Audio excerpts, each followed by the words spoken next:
Okay, तो Apple का वो लॉन्च बहुत इम्पोर्टेंट ग्लोबली दिन होता है मार्केट के लिए, और वो जोक्स बनने शुरू हो जाते हैं फिर कि किडनी बताइए कहाँ बेचें कहाँ नहीं बेचें। तो वो आज लॉन्च एप्पल की तरफ से होना है। और खैर एनीवे ये एक बड़ा इवेंट होता है, मार्केट की तो नज़र रहती है इसके ऊपर, लेकिन ओवरऑल भी मतलब इस बार तो ये आईफोन 16 कुछ ही दिनों बाद आपको सारे इंडिया मेड मिलने वाले हैं। इस बार की ये खासियत है, बिल्कुल। दुनिया में जो इस्तेमाल कर रहे होंगे सब इंडिया मेड फोन इस्तेमाल हो रहे होंगे। वाह, तो ये भी एक अपने आप में आपको बता रहा है कि क्या मतलब इंडिया का जलवा है इस समय। तो चलिए खैर आगे बढ़ते हैं अब, और अब मार्केट के लिए क्या संकेत हैं उन पर बात करते हैं। देखिए ऑब्वियसली थोड़ा सा मार्केट में जो जॉब्स का डेटा आया, थोड़ा सा मैं नीरज जी को आज प्रीएम्प्ट कर रहा हूँ क्योंकि बड़ा क्यों वही है, उससे एक क्लियर कट डिक्लाइन आई मार्केट में, और ये एक रीज़न था। लेकिन इसमें अगर आपको सिल्वर लाइनिंग ढूंढनी है तो वो क्या है, इस डेटा ने मोर और लेस 50 बेसिस पॉइंट के रेट कट को कंफर्म किया है। आई थिंक बहुत लोग अभी मान रहे हैं, मैं उनमें से शामिल हूँ, कि अब फेड को 50 बेसिस पॉइंट रेट कट करना पड़ेगा। अच्छा आशीष, एक चीज़ मैं आपको बताऊँ, मार्केट में नॉर्मली हम हर कोई रेट कट की एक्सपेक्टेशन करता है, लेकिन ज़्यादा मार्केट चलती है रेट जब बढ़ रहे होते हैं तब, क्योंकि इकोनॉमी स्ट्रांग होती है। और जब रेट अगर फेड को 50 बेसिस पॉइंट का रेट कट करना पड़ा तो मतलब कुछ ना कुछ मार्केट में इकोनॉमी में दिक्कत है इसके लिए, तो वो लेकिन फिर भी ऑब्वियसली एक उसका एक इम्पैक्ट पड़ेगा। लेकिन एक चीज़ जो निकल कर आ रही है ना, और जो मेरी थोड़ी कॉन्वर्सेशन हुई ग्लोबल एक्सपर्ट से, वो भी निकल कर आ रही है कि नैस्डैक ने इस साल का टॉप शायद बना दिया है। बहुत लोग ये मान रहे हैं कि इवन डाउ और S&P ने भले ही थोड़ी बहुत रिकवरी दिखाई भी हो, लेकिन नैस्डैक में शायद साल का पीक बन गया है। उसकी इंपॉर्टेंस क्यों होगी, क्योंकि नैस्डैक वर्ल्ड का लीडिंग इंडिकेटर है सारी मार्केट्स का इसके लिए। और देखिए यूएस विक्स भी 12% उछला फ्राइडे को। इन सब के बीच में एक हमारे लिए सिल्वर लाइनिंग जो पिछले कई दिनों से हमारे लिए पॉजिटिव रही है, ब्रेंट क्रूड, वो 1.5% और गिर गया और 71.5 पर आ गया। इस पर अगर हम लैच ऑन करें तो ठीक है। अच्छा, इस हफ्ते बहुत बड़े इवेंट्स भी लाइंड अप हैं, इसके लिए इस हफ्ते थोड़ा पोजीशन लाइट भी रखें। ट्यूसडे को पहली डिबेट है डोनाल्ड ट्रंप और कमला हैरिस की। वो इम्पॉर्टेंट है। आई थिंक नीरज जी बहुत स्माइल कर रहे हैं उस चीज़ को लेकर, बिकॉज वो बहुत बहुत इंटरेस्टिंग डिबेट होने वाली है। ये पहली डिबेट होगी जब से वो जो बाइडेन ने छोड़ा और कमला हैरिस आई हैं तब से। इस डिबेट पर भी बहुत कुछ डिपेंड करेगा मार्केट का। अगर मार्केट को लगने लगा कि डोनाल्ड ट्रंप का पलड़ा भारी है तो वो मार्केट ग्लोबल मार्केट के लिए पॉजिटिव होगा, क्योंकि Trump is seen as market positive. America में CPI का नंबर आएगा बुधवार को, गुरुवार को ECB का रेट कट का डिसीजन आना है, और गुरुवार को हमारे भी बहुत इंपॉर्टेंट डेटा आने हैं। CPI का डेटा है हमारा जुलाई का IIP है, हमारी निफ्टी की वीकली एक्सपायरी है, तो काफ़ी कुछ है। और बजाज हाउसिंग फाइनेंस का IPO ये भी खुल रहा है आज से। तो क्यूज़ तो काफ़ी हैं आशीष, और अब सवाल लोगों का ये होगा कि बेसिकली अब अगर आप ट्रेडर या इन्वेस्टर हैं तो करना क्या है। तो मैं दोनों के लिए छोटा छोटा एक समरी दे रहा हूँ। ट्रेडर को कुछ वक्त के लिए अपनी पोजीशन को लाइट रखना है और दोनों तरफ ट्रेड करने के लिए तैयार रहना है, और जब तक 20 डेमा के ऊपर ना बंद हो आप 24,920, तब तक लॉन्ग कैरी ना करें मार्केट में। शॉर्ट कैरी करना है नहीं करना ये आपका डिसीजन है, लेकिन लॉन्ग कैरी ना करें मार्केट में, क्योंकि अभी मार्केट जो है ये वल्नरेबल है गैप डाउन्स के लिए। फ्राइडे को हम कमज़ोर बंद हुए, आज भी हो तो रहा गैप डाउन ही है, थोड़ा सा भले ही छोटा गैप डाउन है, लेकिन इसके लिए शॉर्ट के अगर साइन मिले तो शॉर्ट भी करें इस मार्केट में। ये ज़रूरी नहीं है कि आपको सिर्फ वन साइड पैसा बनाना है। और एक चीज़, ये क्यूरियस मार्केट है जिसमें आप पोर्टफोलियो के स्टॉक्स को भी शॉर्ट करके पैसा बना सकते हैं। फॉर एग्जांपल, अभी सिर्फ मैं एक एग्जांपल दे रहा हूँ, लार्ज कैप IT पोर्टफोलियो में रखें, लेकिन ट्रेडिंग के हिसाब से इनमें कुछ टाइम के लिए सेल ऑन रैली पे पैसा बनेगा। जैसे इन्फोसिस, TCS, आप दोनों के चार्ट देखिए और दोनों की क्लोजिंग देखिए फ्राइडे की। तो ये कुछ ऐसे स्पेसेस हैं जहाँ पर आपको भले ही आपके पोर्टफोलियो में स्टॉक्स हों, लेकिन आपको शॉर्ट करके ही पैसा बना सकते हैं। यहाँ पर मेटल्स एक और स्पेस हो सकती है जहाँ पर कुछ 2-3 दिन के लिए शॉर्टिंग में पैसा बन सकता है। और अगर आप इन्वेस्टर हैं तो बस घबराना नहीं है और अच्छे स्टॉक्स अच्छे प्राइस पर बाय करना है। अगर स्टॉक्स नहीं बाय कर सकते तो निफ्टी ETF हर डिप में ऐड करिए, वो एक अच्छी अप्रोच रहेगी। हाँ, वो तो हमेशा से बहुत बढ़िया अप्रोच रही है हमारी, डिप और सिप वाली CNBC आवाज की। वो जो जब से बिगुल बजा उसका बहुत कमा के दिया उसने। खैर, अब आज के इंपॉर्टेंट समीकरणों की तरफ बढ़ा जाए। गिफ्ट निफ्टी थोड़ी सी सधी हुई शुरुआत, हल्की कमजोरी के साथ 1/4 से 1/3% सुबह से दबाव था। इस समय 1/4% कमजोरी के साथ भारतीय बाजार खुलेंगे, इस तरह के इंडिकेशंस दे रहा है। आपकी स्क्रीन पे एशिया रख देता हूं। हमारे सारे एशियन पीयर्स जो हैं दबाव में, और दबाव बड़ा है सुबह से अब के बीच में। मेरे ख्याल से उस समय वो जापान का जीडीपी आ रहा था, तब वो निकई गिरा था। अब वो धीरे धीरे करके सब पर्कुलेट हो गया। लार्जली एशिया अच्छे खासे लाल में है। हम उस लिहाज से तो बेहतर शुरुआत करेंगे, एटलीस्ट फ्लैटिश ओपनिंग करेंगे, इस तरह का मूड है। एशिया के कुछ सुबह के डेटा रिस्पॉन्सिबल होंगे फ्रेश दबाव के, लेकिन एनी विच वेज फ्राइडे को यूएस में जो हैंडओवर मिला है वहां से वो कमजोर था। यूएस के तीनों बेंचमार्क्स दबाव में 1 से 2.5%, एक डाउ था तो 2.5% नैस्डैक कमजोरी के साथ कामकाज कर रहा था। और इस समय के फ्यूचर्स हल्के हरे में है, 1/4% तक के उछाल के साथ आज शाम को शुरुआत होगी, इस तरह के इंडिकेशन दे रहे हैं। पर हुआ क्या, वो डिटेल्ड अगस्त की जॉब्स रिपोर्ट कहती क्या है, अब किस तरह की नॉइजेस हैं नेक्स्ट वीक वाली फेड मीट को लेकर, और इसके अलावा डेटा पॉइंट्स कौन से इंपॉर्टेंट हैं वो जान लिया जाए। Neeraj ji, good morning. Good morning आशीष। और डेटा पॉइंट जो है वो सबसे इम्पोर्टेंट, तो जो जॉब रिपोर्ट आई उसमें नॉन फार्म पेरोल का नंबर आया है 1,42,000 का। एक्सपेक्ट अगस्त में ऐसा आया और अनुमान नहीं था कि 165 से ऊपर आना चाहिए, लेकिन वो नीचे आया। इंटरेस्टिंग ये है कि अनएम्प्लॉयमेंट रेट भी थोड़ा सा गिर गया, तो ये वो अलग टेक्निकल रीजन से बहुत ज़्यादा ध्यान नहीं देना चाहिए, क्योंकि 3 मंथ एवरेज अभी भी नीचे है। तो ये इसकी वजह से मार्केट में थोड़ा सा ये लगा कि लोगों को डर लग रहा है कि अगर रेट कट जल्दी और बड़ा नहीं हुआ तो मार्केट या इकॉनमी में हार्ड लैंडिंग हो सकती है। अभी सॉफ्ट लैंडिंग की बात हो रही है, तो उस वजह से हुआ। जैसे अनुज कह रहे थे अभी 50 बेसिस पॉइंट की होप बिल्ट हो रही है। सर्वे के हिसाब से 25% लोग इसको मान रहे हैं कि 50 बेसिस पॉइंट का कट हो सकता है 17-18 तारीख को जो बैठक है उसमें।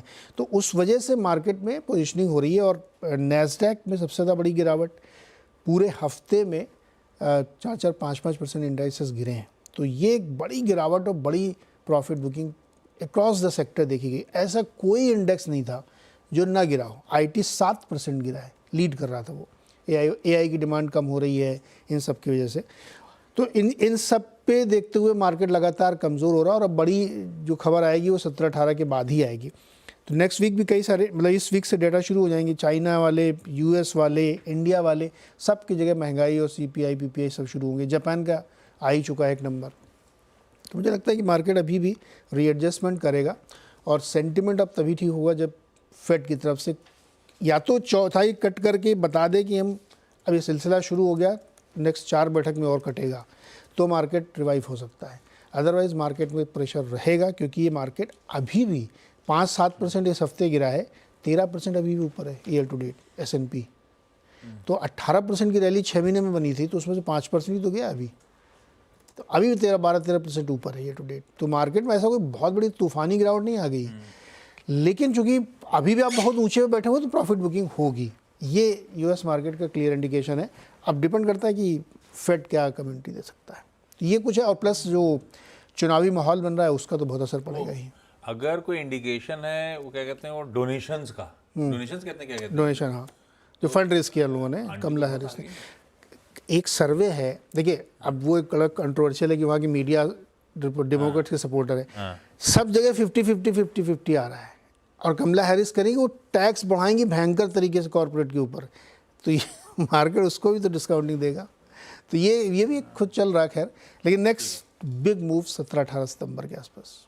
ओके, ये है ग्लोब की तस्वीर। थोड़ा सा हैंडओवर दिक्कत वाला है।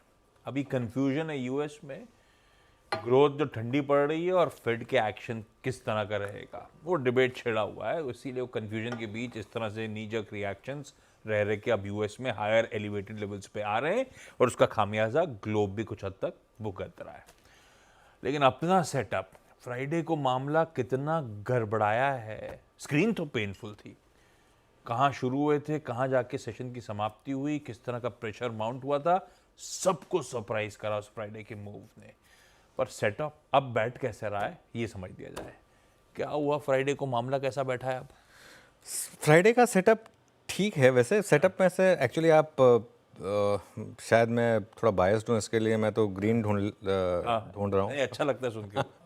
क्योंकि सेटअप में देखिए डीआईएस ने बाय किया 2100 करोड़ का, एफआई ने सेल किया 621 करोड़ का, और अब 3 दिन से ऑलमोस्ट ये ट्रेंड बन रहा है कि डीआई बाय कर रहे हैं और एफआई सेल कर रहे हैं। नॉर्मली इसको मैं क्यों पॉजिटिव मान रहा हूँ, 2 दिन से चलिए, क्योंकि हमारी मार्केट नॉर्मली तभी ज़्यादा क्लीन वे में चलती है जब FII सेल कर रहे होते हैं और DIs बाय कर रहे होते हैं। और जैसे ही FIIs बाय करते हैं कुछ ना कुछ मार्केट शायद पीक बना देता है कहीं ना कहीं, तो उस हिसाब से सेटअप में ये एक अच्छी चीज़ है। प्लस FIIs के शॉर्ट्स आ गए सिस्टम में। FIIs ने देखिए इंडेक्स फ्यूचर्स में 3100 करोड़ बेचा और स्टॉक फ्यूचर्स में 7266 करोड़ बेचा। विद इन इंडेक्स फ्यूचर्स भी दोनों में सेलिंग हुई है, लेकिन ज़्यादा सेलिंग निफ्टी में हुई है। बैंक निफ्टी में 816 करोड़ की सेलिंग है, निफ्टी फ्यूचर्स में 2200 करोड़ की सेलिंग है। तो कुल मिलाकर मोटा मोटी मामला ये है कि FIIs को शायद वापस कुछ सेंस बन रहा है, वो वापस कैश में भी सेल कर रहे हैं, FN में भी सेल कर रहे हैं। आप ट्रेंड देखिए इंडेक्स फ्यूचर्स का, अब 3 दिन से लगातार इंडेक्स फ्यूचर्स में सेलिंग हो रही है FIIs की तरफ से। 1300 करोड़, 600 करोड़ और अब 3100 करोड़। 3100 करोड़ तो बहुत समय के बाद हमने इस तरीके का मूव देखा है।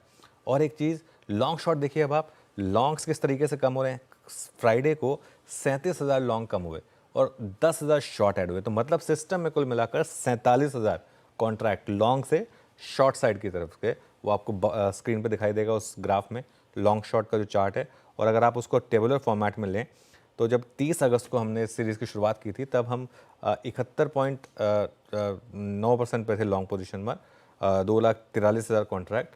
अब हम रह गए हैं 1,62,000 लॉन्ग कॉन्ट्रैक्ट पर 64.7%। क्या ये 44 हो सकता है? बिल्कुल हो सकता है। क्या इसका मतलब मार्केट में और शॉर्टिंग हो सकती है? बिल्कुल हो सकती है, लेकिन अभी तो सिस्टम में शॉर्ट्स हैं। इंडेक्स ऑप्शंस के आंकड़े कुछ ज़्यादा दम था नहीं, तो उसको इग्नोर करते हैं आशीष। इंडिया विक्स पर आते हैं। इंडिया विक्स 6.5% ऊपर था। ये इस आंकड़े पर ध्यान रखिए, ये आंकड़ा जो है ना, ये 12 से एक बढ़ना शुरू हुआ है और पहले तो तब बढ़ा जब मार्केट बढ़ रही थी, और फ्राइडे को पहला दिन था जिसमें मार्केट डाउन था, उसमें इंडिया विक्स बढ़ा है। इस पर नज़र रखनी है हमको। अगर ये बढ़ेगा तो शायद थोड़ी दिक्कत होगी। पुट कॉल रेशियो देखिए 0.92 पर आ गया, 0.92 वर्सेस 1.33। ये एक चीज़ है जिस पर आप फोकस कर सकते हैं। 0.75 के करीब पहुंचेगा तो एक मार्केट में बॉटम भी लगेगा, तो इसके लिए इस पर ध्यान रखेंगे। बैन में लकीली एक अच्छी चीज़ हुई कि कोई स्टॉक ऐड नहीं हुआ। फ्राइडे को लग रहा था भले ही कि स्टॉक्स ऐड होंगे, लेकिन वो हुआ नहीं। 330 पर पोजीशन अनबाइंड हो गई होंगी, तो जो ऑलरेडी एग्जिस्टिंग लिस्ट है वो बनी हुई है। सेटअप को मैं न्यूट्रल मानूंगा, लेकिन विद सम पॉजिटिव बायस, क्योंकि मार्केट अगर ओवरसोल्ड होता है तो वो नॉर्मली शॉर्ट कवरिंग का स्कोप होता है वहाँ पर। बिल्कुल ठीक है, न्यूट्रल है सेटअप, थोड़ा सा स्लाइट नेगेटिव है ग्लोबल संकेत। पर हमने फ्राइडे को वैसे ही दुनिया को अंडर परफॉर्म करा था, 1.25% करेक्ट कर गए थे। 24,850 पे जाके वीकली क्लोज, फ्राइडे के सेशन की समाप्ति। और अपनी जब भी चर्चा हुई है, अपन की चर्चा में हमेशा ये निकल कर आया है कि बाजार के लिए एक ही सरदर्द है, एक ही दिक्कत है, वो है रेगुलेटरी रिस्क। अब वो रीजन कुछ भी हो, फ्राइडे के पेन का डर उसी का बैठ गया। बिल्कुल। और आपने मेंशन करा जाते आते हम न्यूट्रल स्टैंस के साथ बढ़े ही हैं निफ्टी में फ्रेश हफ्ते के लिए। अब फ्रेश अप्रोच क्या है? बिल्कुल, अब देखिए फ्रेश अप्रोच ये होगी कि थोड़ा मार्केट में लाइट रहें। पहले तो सपोर्ट की बात करते हैं, क्योंकि मार्केट में इस समय सपोर्ट डिस्कस करना ज़रूरी है। 24,650 से 24,700 ये नहीं टूटना चाहिए। ये मंथली ऑप्शंस का बेस है। अगर ये टूटेगा तो मार्केट में 24,450 से 24,500 भी पॉसिबल है, जहाँ पर आपका 50 डे एक्सपोनेंशियल मूविंग एवरेज और 24,511 पर 10 वीक एक्सपोनेंशियल मूविंग एवरेज भी है। तो ये इम्पॉर्टेंट है, इस चीज़ का आपको ध्यान रखना है। रेजिस्टेंस कहाँ मिलेगी? रेजिस्टेंस पहले मिलेगी 24,900 से 24,950, जो कि आपका 20 डे एक्सपोनेंशियल मूविंग एवरेज। अब ये बड़ी रेजिस्टेंस बनेगी मार्केट के लिए, भले ही 50 पॉइंट का जोन है, लेकिन बड़ा रेजिस्टेंस है ये। और उसके बाद 25,050 से 25,100 ऑप्शंस के आधार पर आज मैं ना कोई ये अप्रोच नहीं लेकर चल रहा हूँ कि इस लेवल पर बाय कर लीजिए, यहाँ स्टॉप लॉस लगा दीजिए, ये टारगेट रख लीजिए। नहीं, आज आपको स्क्रीन देखनी है, ऑब्जर्व करना है आपको। पहले 45 टू 50 मिनट्स स्क्रीन को देखना है और उसके बाद डिसीजन लेना है कि आपने लॉन्ग लेना है, शॉर्ट लेना है। जैसे फ्राइडे को अगर आपने शुरू में मार्केट ने एक ट्रेड दी, आपको लोअर लेवल से रिकवर हुई, लेकिन उसके बाद जब वो टूटा दिन का लो, तो मार्केट लगातार लो बनाता गया। तो वो उस हिसाब से अराउंड 9:45-50 पे मार्केट पहला टर्न लेता है।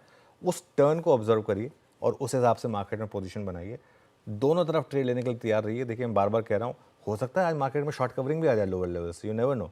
जैसे अब यूएस फ्यूचर्स हैं, अगर वो घूम गए, मान लीजिए एशिया ऑलरेडी साइन दिखा रहा है थोड़ा घूमने के, तो अगर ये हो गया और हम फ्राइडे को ऑलरेडी गिर चुके हैं, तो ये भी आपको ध्यान रखना है। तो लोअर लेवल से हो सकता है रिकवरी भी आ जाए मार्केट में, ये भी पॉसिबल है। तो दोनों तरफ की ट्रेड के लिए तैयार रहिए, लेकिन अगर रिकवरी फेल हो रही है तो शॉर्ट करने के लिए भी तैयार रहना है। तो स्क्रीन बेस्ड ट्रेडिंग करनी है और एक छोटा टाइट स्टॉप लॉस लगाना है दोनों तरफ की ट्रेड्स में।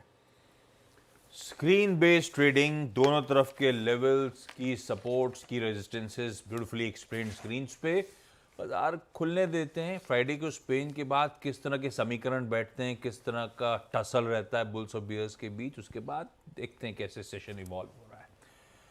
निफ्टी बैंक वो अपफ्रंट आपने दिखाई दिया ब्यूटीफुली, कैसे सारी पिछले दिनों की तेजी एक ही दिन में झटका लग के निगेट होती हुई 0.25% पॉकेट दबाव में थी। तो मामला तो यार ज़्यादा गड़बड़ा गया है। बिल्कुल, और मामला यहाँ ज़्यादा गड़बड़ा भी गया, और थोड़ा सा जो कॉन्फिडेंस आ रहा था बैंक निफ्टी में वो टूट गया फ्राइडे को। मतलब क्योंकि एक ही कैंडल में आपने 10, 20 और 50 डेमा 3 लेवल्स तोड़ दिए। अगर इसका कैंडल स्टिक वाला चार्ट आया स्क्रीन पे, हाँ देखिए वो स्क्रीन पे आएगा, ये देखिए आशीष कितनी बड़ी डरावनी कैंडल है ये। मतलब जो बचपन में वो टॉपिक आते थे ना, वो बिल्कुल उस शेप में बनी हुई है ये एकदम बिल्कुल, और बहुत बड़ा कैंडल। और ये बिल्कुल ये देखिए, ये 14 डेज़ में 0.045, मतलब उससे पहले के 13 दिन के मूव्स एक कैंडल में ख़राब, और उसमें आपने 10, 20 और 50 डे एक्सपोनेंशियल मूविंग एवरेज, तीनों मूविंग एवरेजेस एक साथ तोड़े।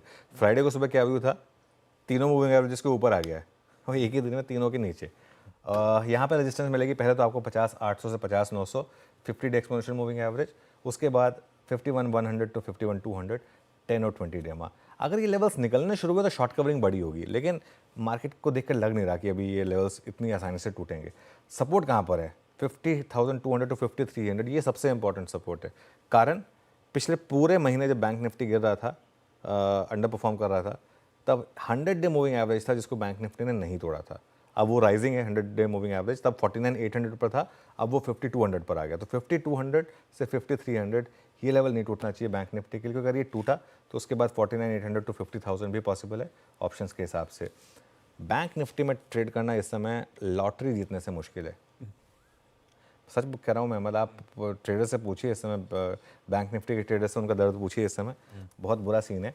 तो बैंक निफ्टी को कुछ टाइम के लिए छोड़ दें, क्या दिक्कत है। मार्केट में वैसे ही ट्रेड करने के लिए बहुत कुछ है, आपके पास निफ्टी है, इंडिविजुअल स्टॉक्स हैं, तो कुछ टाइम के लिए अगर बैंक निफ्टी नहीं दे रहा है आपको ट्रेड, तो क्या करेंगे। मतलब मुझे ना ऐसे चार्ट बहुत ख़राब लगते हैं जो एक दिन में पूरा आपके इतने दिनों की मेहनत ख़राब कर दे।